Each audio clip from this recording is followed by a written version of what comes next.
Kwa majina yangu naitwa Lilian Siliake Stefano. Nimezaliwa kwenye kijiji kinaitwa Nyamugali, wilaya ya Buhigwe. Nimekulia hapo lakini nimeolewa kwenye kijiji cha Kigadye. Nina mume, nina watoto 6. Mimi naitwa Regina Tabula Makilima.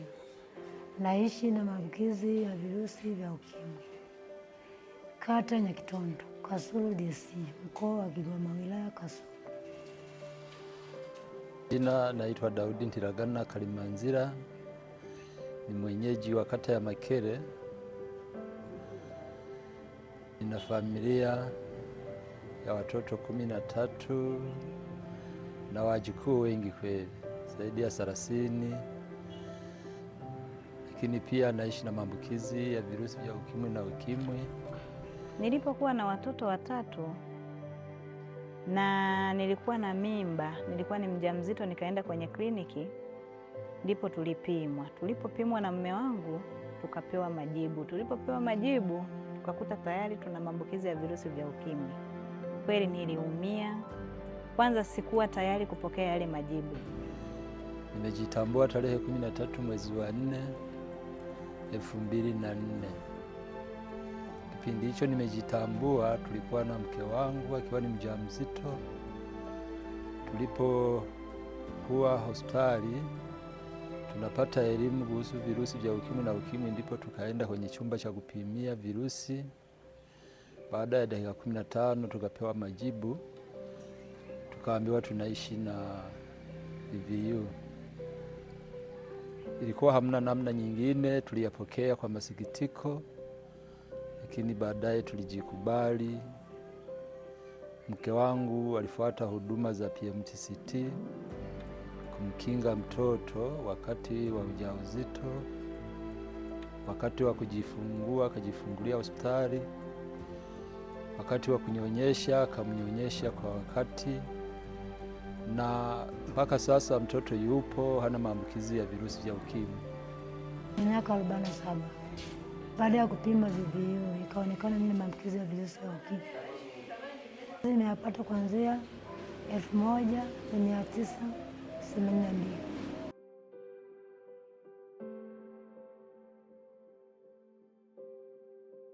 Kitu ambacho kilisababisha mpaka nikaumia ni pale ambapo nilipimwa alafu nikakuta nina maambukizi. Kwa sababu kwenye hao watoto 3 nilivyoenda kwenye kliniki ya wajawazito, mimi nilivyokuwa napimwa nilikuwa sina maambukizi kabisa. Lakini nilivyoenda kupimwa kwenye huyo mtoto wa 4 nikagundulika tayari nina maambukizi ya virusi vya ukimwi. Kabisa niliumia vibaya mno. Mpaka nikachukia mwanaume yoyote duniani, kwamba mwanaume yoyote duniani ni muongo tu. Lakini nilivyokaa nikawaza kwamba je, ingekuwa ni mimi ningepata hilo tatizo halafu na yeye likamkuta, angelipokeaje? Je, ameweza kunielezea kwamba na yeye haikuwa kusudi lake? Nilivyomuelewa, lakini ilichukua muda kabisa kumuelewa mume wangu. Lakini baada ya hayo yote nilimuelewa mpaka sasa hivi tuko naye na tunalea watoto pamoja.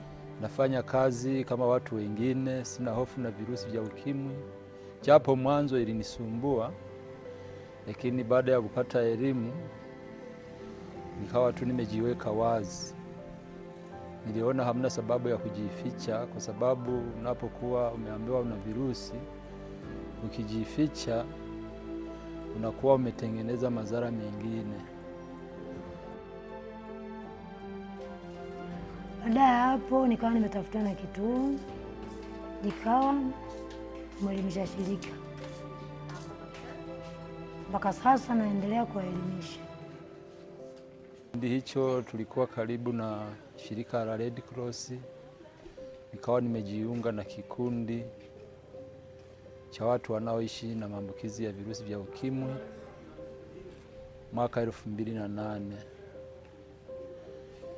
Kwenye kikundi nilipata elimu, na baada ya hapo mwaka 2010 kijijini kwetu kwenye zahanati tukawa tunaletewa huduma za dawa.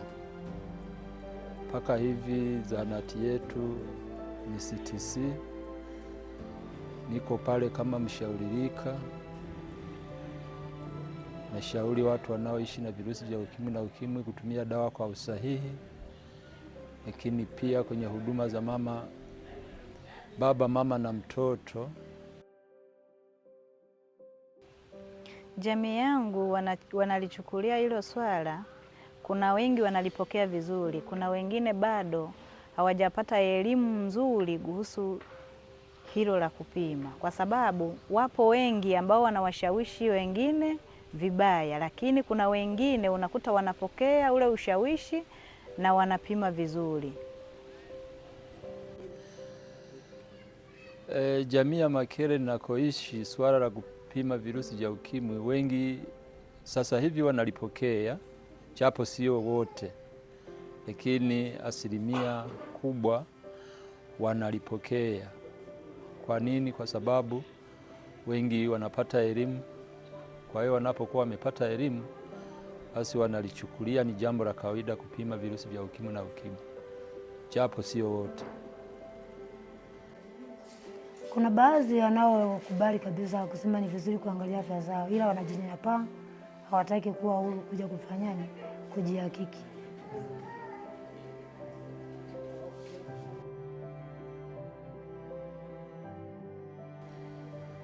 Changamoto za kiafya kwa watoto wanaoishi na VVU ni pale mtoto anaposhindwa kugundulika kwa wakati. Kwa hiyo changamoto kubwa ni udumavu wa afya, hawezi kukua kama watoto wengine wanavyokuwa. Changamoto ya pili, unakuta mtoto anaanza kupata magonjwa nyemelezi. Changamoto ya tatu, unakuta mtoto mwenyewe anajinyanyapaa kwa sababu anaona hali aliyonayo sio hali ya wengine waliokuwa nayo. Wanajinyanyapaa baadhi ya watoto, ukiwaambia hata wazazi wanajinyanyapaa, halafu pia kwa muda tulikuwa hatuna vipimo.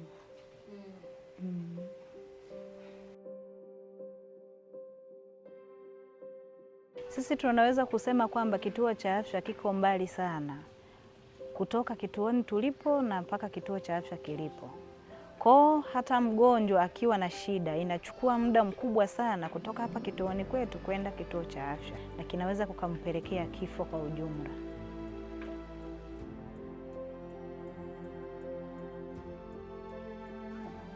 Changamoto ninayokutana nayo, cha kwanza ni usafiri. Kuna wengine sehemu wanapoishi usafiri haufiki, inakulazimu utembee kwa mguu. Changamoto nyingine mimi wakili tiba ninayokutana nayo ni pale ambapo mtu unaenda kumwelimisha ili ajue maana ya virusi vya ukimwi, lakini yeye asikupokee kama vile wewe ulivyoenda kumtafuta. Kwenye eneo langu imani potofu ipo, kwa sababu baadhi ya watu wanaoishi na virusi vya ukimwi na ukimwi wana imani kwamba wakienda kwenye tiba mbadala wanaweza wakapona virusi, lakini pia wengine wanaenda kwenye maombi kwamba wakiombewa wanaweza kupona virusi.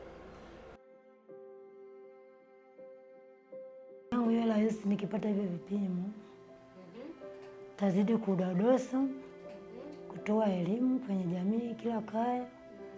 Nikipata vipimo taendelea. Ni kuniongezea nguvu za elimu ili niweze kuhamasisha watu wengine kuhusu virusi vya ukimwi na ukimwi. Kitu cha kwanza kingefanyika ni elimu sana juu ya upimaji wa virusi vya ukimwi na ukimwi. Kingine ambacho ningependa kifanyike, kwenye vituo vingi viwepo bango kitita ambacho kila mtu hata kama hajui kusoma ukimwonyesha anaweza kuelewa kwa urahisi. Kingine ambacho kinaweza kufanyika, dawa za watoto ziwepo kwenye vituo, maana kuna vituo vingine unakuta havina dawa za watoto nyingi. Kwa hiyo tungeomba sana endapo na wale watoto, endapo tukienda tukawaibua, dawa ziwe zipo za kuwasaidia watoto wasizulike tena.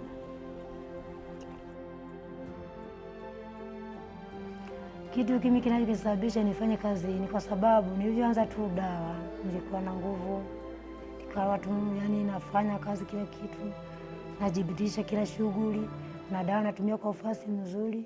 Kinachonipa nguvu kufanya kazi hii ni kwa sababu mwanzoni nilipata madhara makubwa. Baada ya kujitambua kwamba ninaishi na virusi, nilijinyanyapaa. Baada ya kujinyanyapaa niliugua sana zaidi ya miaka 3. Na dalili zote za ukimwi nilikuwa nazo. Kwa nini? Kwa sababu nilijinyanyapaa. Sasa baada ya kuwa nimepata ushauri kuanzia mwaka 2010 mpaka hivi naifanya hii kazi ili kuwaokoa watu wengine wanaoishi na virusi wasijinyanyapae, kwa sababu kijinyanyapaa unakuwa umeongeza tatizo. Na nafurahi kweli, hii kazi naipenda kwa sababu jamii kubwa wengi hawajui nini maana ya VVU na nini maana ya ukimwi. Kwa hiyo naipenda kuelimisha VVU na ukimwi, kutofautisha VVU na ukimwi, ili kwamba mtu hata kigundulika kuwa na VVU asihofu, aishi.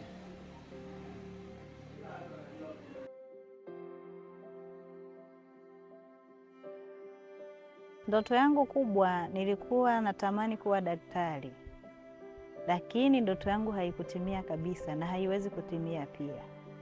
Mimi nilivyokuwa mama, tulikuwa tunaishi na watoto 4 ambao wote wanasoma. Nimesomeshwa pamoja na maisha magumu, nimesoma, lakini mama nilivyofika kwenye form 3 mama kafeli.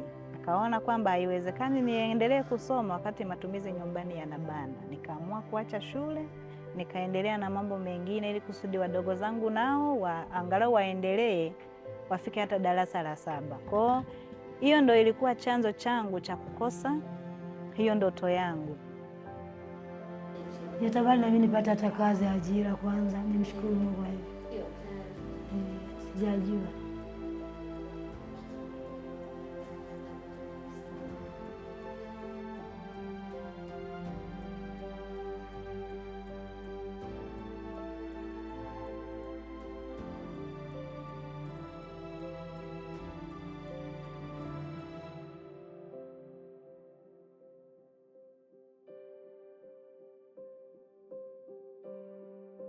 Jamii ninapoenda kwenye kaya kule kwenye jamii najitambulisha kwanza hali yangu. Naambia mimi kwa jina naitwa Regina Tabula, naishi na virusi na maambukizi ya virusi vya ukimwi. Naendelea mimi na dawa. Mkiniangalia nyinyi mnaniona, naweza kujua kama natumia dawa niko vizuri na maisha yanaenda, naishi vizuri. Baadaye nawaambia jamani, ni vizuri kujihakiki afya ili kusudi kujua afya yako. Kijitambua tu uende kituo cha afya uendelee na nini. Nilikuwa naongea kwanza na wazazi nilikuwa nikiwaambia kama hivi nilivyokuambia. Najitambulisha na wamwambia, kuna wengine walikuwa wanasema kwamba ni kazi kwenda kule tunaogopa.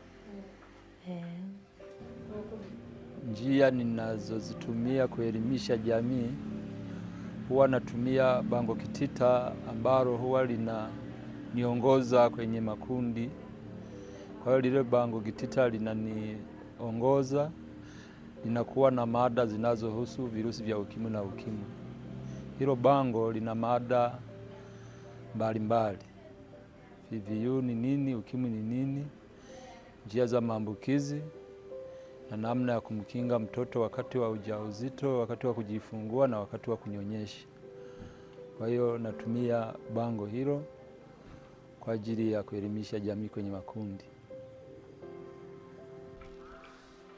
Mimi ninachokishukuru kwamba serikali yangu ya mtaa, nikiwa na shida au changamoto, nikienda kumwelezea waga na nisaidia vizuri, kwa sababu kuna mwingine unakuta ana mtoto na maambukizi ya virusi vya ukimwi. Bahati mbaya mama yake alikufa na yule mtoto baba yake hana maambukizi kabisa. Unakuta mmoja au nyingine anamnyanyapaa yule mtoto. Endapo nikifika kwenye serikali za mitaa nikawaelezea shida ya huyo mtoto, wagu nakuta wanakuwa kipaumbele cha kunisaidia ili kusudi yule mtoto apate huduma.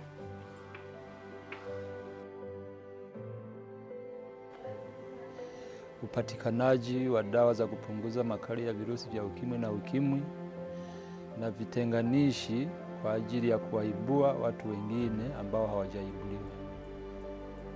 Napenda kwanza iwepo vitenganishi vingi sana, kwa sababu kituo chetu kinapokea watoa huduma wengi sana, ambapo hao watu wakija pale kituoni kwetu unakuta unampa rufaa kutoka mitaani kwenda kituoni, kituoni hakuna vitepe. Kwa hiyo ningeomba vitenganishi kwanza. Hivyo vitenganishi vikiwepo, tunaomba na elimu iendelee.